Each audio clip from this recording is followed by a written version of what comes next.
Moon വാക്ക്. 80s kids ആണോ 90s kids ആണോ? Anyway 80 bone ആകുമ്പോഴത്തേക്ക് നമ്മുടെ ഒരു പീക്ക് ടൈം എന്ന് പറയുന്നത്, നമസ്കാരം, അമൃതാണ്. 80-90s കിഡ്സിൻ്റെ ഒരു ഹരമായിരുന്നു മൈക്കിൾ ജാക്സൺ. അദ്ദേഹത്തിൻ്റെ ഒരു പവർഫുൾ ആയിട്ടുള്ളൊരു മ്യൂസിക് സെൻസും ആ സംഗീതത്തിന് എത്രത്തോളം, അതായത് എൻ്റെയൊക്കെ ആ ഒരു യുവത്വത്തെ എത്രത്തോളം സ്വാധീനിക്കാൻ കഴിഞ്ഞു എന്നുള്ളതിൻ്റെയൊക്കെ ഒരു ശരിക്കും ഒരു നേർചിത്രമാണ് ഈ സിനിമ. അദ്ദേഹത്തിനും കൂടെ ഒരു ട്രിബ്യൂട്ട് എന്നുള്ള നിലയിലായിരിക്കും ഈ മൂവിക്ക് മൂൺ വാക്ക് എന്നുള്ള പേര് തന്നെ കൊടുത്തിരിക്കുന്നത്. അപ്പോൾ it's a tribute to Jackson. ഇതിൻ്റെ മ്യൂസീഷ്യൻ ഒരുപാട് കഷ്ടപ്പെട്ടിരിക്കുന്നു. കാരണം ആ ഒരു സിമിലർ ബീറ്റ്സ്, അന്ന് ബ്രേക്ക് ഡാൻസ് കളിക്കാൻ പറ്റുന്ന തരത്തിലുള്ള ബീറ്റ്സ്. കാരണം ഇതിനകത്ത് എന്തൊരു സാധനം ഇടണമെന്നുണ്ടെങ്കിലും നമുക്ക് ഒരു പ്രേക്ഷകന് അത് കണക്റ്റ് ആവണമെന്നുണ്ടെങ്കിൽ ജാക്സന്റെ മ്യൂസിക്കിൻ്റെ ആ ഒരു പവർ അതിനകത്ത് വരണം. അപ്പോൾ അതൊരിക്കലും ഒറിജിനൽ സ്കോർസ് എടുത്ത് മൂവിയിൽ അവർക്ക് പ്ലേ ചെയ്യാൻ പറ്റത്തില്ല. എന്നിട്ട് പോലും ഈ മൂവിയുടെ ക്ലൈമാക്സ് ടൈമിൽ അവരൊരു ചെറിയൊരു സാധനം അതിനകത്ത് കയറ്റിയിട്ടുണ്ട്. പക്ഷേ അതുപോലും വളരെ ബ്യൂട്ടിഫുള്ളി, അതൊരു കോപ്പി അല്ലാത്ത രീതിയിൽ ആ മ്യൂസിക് ചെയ്തു വെച്ചിട്ടുണ്ട്. അപ്പോൾ എടുത്തു പറയേണ്ടത് ജാക്സന്റെ മ്യൂസിക്കിൻ്റെ ആ ഒരു പവറിനെ ഒട്ടും ചോർന്നു പോകാത്ത, അല്ലെങ്കിൽ അതിലേക്ക് നമ്മളെ കണക്ട് ചെയ്യുന്ന രീതിയിൽ വളരെ ബ്യൂട്ടിഫുൾ ആയിട്ട് ഇതിൻ്റെ മ്യൂസിക് കമ്പോസർ അതാരെന്ന് നോക്കട്ടെ, അദ്ദേഹമാണ് വലിയൊരു കയ്യടി അർഹിക്കുന്നത്, പ്രശാന്ത് പിള്ളൈ. ഓസം മാൻ. അപ്പോൾ അതാണ് ആ സ്കോറിലൂടെ ജാക്സന്റെ മ്യൂസിക്കിനെ നമുക്ക് ആ ഒരു റിവൈവൽ, അല്ലെങ്കിൽ ആ ഒരു അതിലേക്ക് നമ്മളെ ഒരു പ്രേക്ഷകനെ കണക്ട് ചെയ്യുക എന്ന് പറഞ്ഞാൽ, പ്രത്യേകിച്ച് ആ കാലഘട്ടത്തിലുള്ള ഒരു സിനിമ ആസ്വാദകനെ കണക്ട് ചെയ്യുക എന്ന് പറഞ്ഞാൽ അത്ര ഈസി അല്ല. ആ ഒരു കാര്യത്തിൽ ഈ മ്യൂസിഷ്യൻ്റെ റോൾ ഒരു മാജിക്കൽ റോളായിരുന്നു. പിന്നെ എടുത്തു പറയേണ്ടത് ഡയറക്ഷൻ. പിന്നെ സ്റ്റോറിയുടെ കാര്യം പറയുമ്പോഴത്തേക്ക് ഇതിൻ്റെ ഇത് പ്രത്യേകിച്ച് സ്റ്റോറിയൊന്നുമില്ല. തുടക്കം മുതൽ അവർ എഡിറ്റ് ചെയ്തിരിക്കുന്നത് തന്നെ ആ രീതിയിലാണ്. ഒന്ന് റിവൈൻഡ് ചെയ്ത് കാണിക്കുന്ന രീതിയിലാണ് സിനിമയുടെ സ്റ്റോറിയിലോട്ട് അവർ കൊണ്ടുപോകുന്നത്. അപ്പോൾ അങ്ങനെ വളരെ ഒരു വ്യത്യസ്തമായിട്ടുള്ള ഒരു അപ്രോച്ചാണ് അതിനകത്ത് പിടിച്ചിരിക്കുന്നത്. അത് നമ്മുടെ VCRൻ്റെ ഒക്കെ കാലഘട്ടം. അപ്പോൾ ആ ഒരു VCRൽ വരുന്ന ഒരു സംഭവത്തിൻ്റെയൊക്കെ ഒരു എഡിറ്റൊക്കെ അവർ ഇതിനകത്ത് നന്നായിട്ട് എക്സിക്യൂട്ട് ചെയ്തിട്ടുണ്ട്. അപ്പോൾ അതൊക്കെ നമ്മളിൽ ആ ഒരു നൊസ്റ്റാൾജി നന്നായിട്ട് ഉണർത്തുന്നുണ്ടായിരുന്നു. അപ്പോൾ അതുകൊണ്ട് തന്നെ സ്റ്റോറിയൊന്നും പ്രത്യേകിച്ച് പറയാനില്ല. പക്ഷേ എങ്കിലും അവിടെ കൊച്ചു കൊച്ചു ഇമോഷൻസും അവരുടെയൊക്കെ ഒരു പ്രണയം ഇതൊക്കെ കുറച്ചൊന്ന് കണക്റ്റ് ആക്കുന്നുണ്ട്. പക്ഷേ അതെല്ലാം ഈ ഓരോരോ ക്യാരക്ടേഴ്സിനും അവർക്ക് തുല്യമായിട്ടുള്ളൊരു വാല്യൂ കൊടുത്തുകൊണ്ടാണ് ഈ സിനിമ കൊണ്ടുപോയിരിക്കുന്നത്. അതും ഇങ്ങനെയുള്ളൊരു സിനിമയ്ക്കകത്ത് അത്തരത്തിൽ സ്ക്രിപ്റ്റ് ചെയ്യാൻ കുറച്ച് പാടാണ്. അതും വളരെ ബ്യൂട്ടിഫുള്ളി ഇതിൻ്റെ ഡയറക്ടർ ഇതിനകത്ത് വർക്ക് ചെയ്തിട്ടുണ്ട്. പിന്നെ എടുത്തു പറയേണ്ടത് എല്ലാം പുതുമുഖങ്ങളാണ്. 1-2 സീനിയർ ആക്ടേഴ്സ് മാത്രമേ ഇതിനകത്തുള്ളൂ. ബാക്കിയുള്ള എല്ലാവരും പുതുമുഖങ്ങളാണ്. അപ്പോൾ ആ പുതുമുഖങ്ങളാണെന്നുള്ള ഒരു ലാഗോ അല്ലെങ്കിൽ എവിടെയെങ്കിലും ഒരു ടൈമിംഗ് ഇഷ്യൂയോ ഒന്നും തന്നെ ഉണ്ടായിരുന്നില്ല.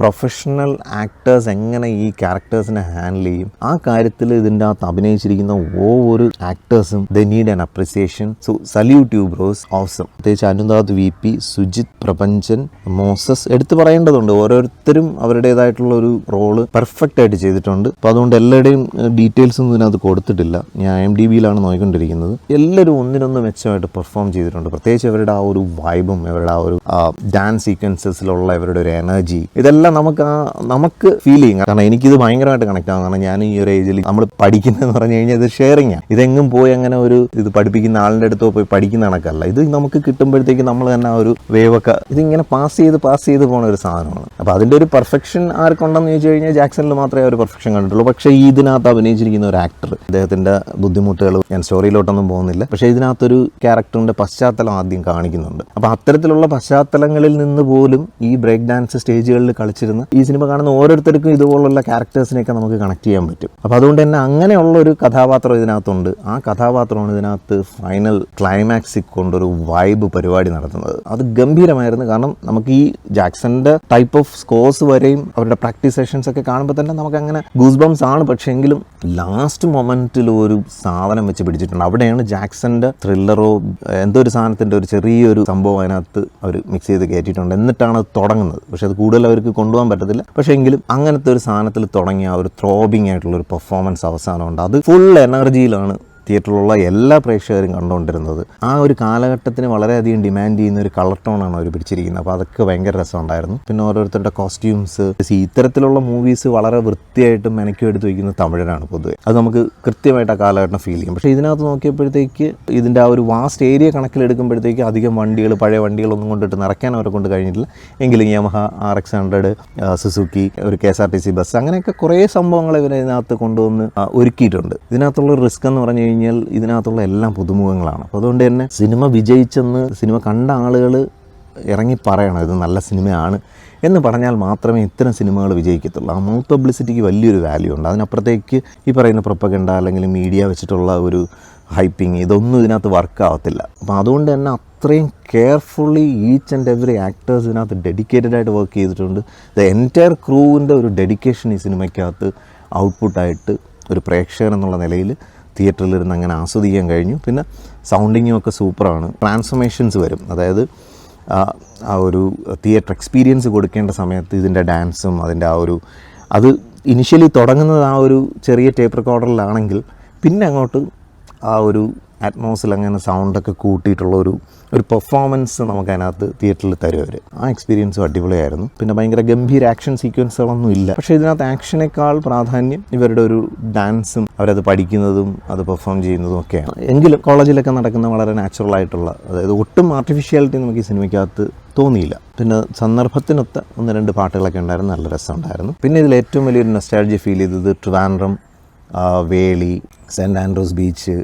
അപ്പം ഞാൻ മിക്കവാറും ഈവനിങ്സൊക്കെ സ്പെൻഡ് ചെയ്യുന്ന സ്ഥലങ്ങളാണ് ഈ പെരുമാതുറ, സെൻറ്റ് ആൻഡ്രൂസ് ബീച്ച്, അങ്ങനെയുള്ള സ്ഥലങ്ങളൊക്കെ. അപ്പോൾ അതുകൊണ്ട് തന്നെ അവിടെ ഒക്കെ ഷൂട്ട് ചെയ്തിരിക്കുന്ന കാണുമ്പോഴത്തേക്ക് അവിടുത്തെ ചർച്ച് ഇതൊക്കെ കാണുമ്പോൾ ഒരു പ്രത്യേക ഒരു ഫീലായിരുന്നു. അതുപോലെ തുമ്പ സെൻറ്റ് സേവിയേഴ്സ് കോളേജിൻ്റെ കുറച്ച് ആർച്ചൊക്കെ എനിക്കൊന്ന് കുറച്ച് സെറ്റ് ഇട്ടിട്ടുണ്ട്, പക്ഷേ എങ്കിലും കോളേജ് എനിക്ക് തോന്നുന്നു സെൻറ്റ് സേവിയേഴ്സ് തന്നെ ഒന്ന് കാണിച്ചിരിക്കുന്നത്. അപ്പോൾ അതുകൊണ്ട് തന്നെ നമുക്ക് വളരെ ഫെമിലിയർ ആയിട്ടുള്ള ഒരു സ്ഥലത്തൂടെയുള്ള, മിക്കവാറും വീക്കെൻഡ്സിലൊക്കെ കറങ്ങുന്ന ആ ഒരു സ്ഥലത്തൂടെ ഉള്ള ഒരു ട്രാവൽ ആയപ്പോഴത്തേക്ക് അത് വേറൊരു വൈബായിരുന്നു. സോ ഓവറോൾ ഭയങ്കര സാറ്റിസ്ഫാക്ഷനോടുകൂടി ഇരുന്ന് കണ്ട ഒരു സിനിമയാണിത്. തുടക്കം മുതൽ അവസാനം വരെ ആ ഒരു കാലഘട്ടം വളരെയധികം ഒന്നുകൂടി പോയി അത് കണ്ട് ആസ്വദിച്ച പോലുള്ളൊരു ഫീലുണ്ടായിരുന്നു.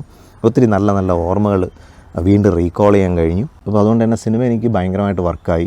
ഭയങ്കര ഗംഭീര കഥയോ അങ്ങനെ ഒന്നുമല്ല, ഇതൊരു പഴയ കാലഘട്ടത്തിലേക്കൊരു തിരിഞ്ഞു നോട്ടമാണ്. അപ്പോൾ ആ ഒരു സെൻസിൽ നോക്കി കഴിയുമ്പോഴത്തേക്ക് ഇതിൻ്റെ ഡയറക്ടറായിരുന്നാലും ഇതിൻ്റെ ക്രൂ മെമ്പേഴ്സ് ആയിരുന്നാലും ആ കോൺസെപ്റ്റിനെ എങ്ങനെ പ്രേക്ഷകരിൽ ഡെലിവർ ചെയ്യണം എന്നുള്ളതിൽ 100% വിജയിച്ചെന്നാണ് എന്നിലെ പ്രേക്ഷകന് വിലയിരുത്താൻ കഴിയുന്നത്. അപ്പോൾ അതുകൊണ്ട് തന്നെ ഞാൻ ഈ ഒരു മൂവിക്ക് ഔട്ട് ഓഫ് 10 9 റേറ്റ് ചെയ്യുന്നു. പല്ലൊട്ടി എന്ന് പറഞ്ഞൊരു സിനിമ എനിക്ക് നന്നായി വർക്കായൊരു സിനിമയായിരുന്നു, പക്ഷേ എന്തോ സാഹചര്യം കൊണ്ട് ഞാനത് റിവ്യൂ ചെയ്യുന്ന കാര്യം മറന്നുപോയി. പല സിനിമകളും ഈ അടുത്ത് ഞാൻ കണ്ടിട്ട് റിവ്യൂ ചെയ്തിട്ടില്ല. റിട്രോ എനിക്ക് ഇഷ്ടപ്പെട്ടായിരുന്നു, പക്ഷേ റിട്രോ കുറച്ച് കൊണ്ട് കയ്യിൽ നിന്ന് കളഞ്ഞ കണക്കുള്ള ഒരു സിനിമയായിരുന്നു. ഞാൻ പറയാൻ വന്നത് പ്രേക്ഷകൻ എന്നുള്ള നിലയിൽ തിയേറ്ററിൽ ആസ്വദിക്കാനുള്ള എന്തോ ഒരു സാധനം നമ്മുടെ മുന്നിൽ എത്തുന്നു എന്നുള്ള ഒരു പ്രോമിസ് ലിജോ ജോസ് പല്ലിശ്ശേരി പ്രസൻസ് എന്ന് എഴുതി കാണിക്കുമ്പോൾ ഒരു പ്രേക്ഷകൻ എന്നുള്ള നിലയിൽ എനിക്ക് ഫീൽ ചെയ്യാറുണ്ട്. നിങ്ങൾക്കും ഒരുപക്ഷെ അത് ഫീൽ ചെയ്യുന്ന ഒരു ഫാക്ടറായിരിക്കും.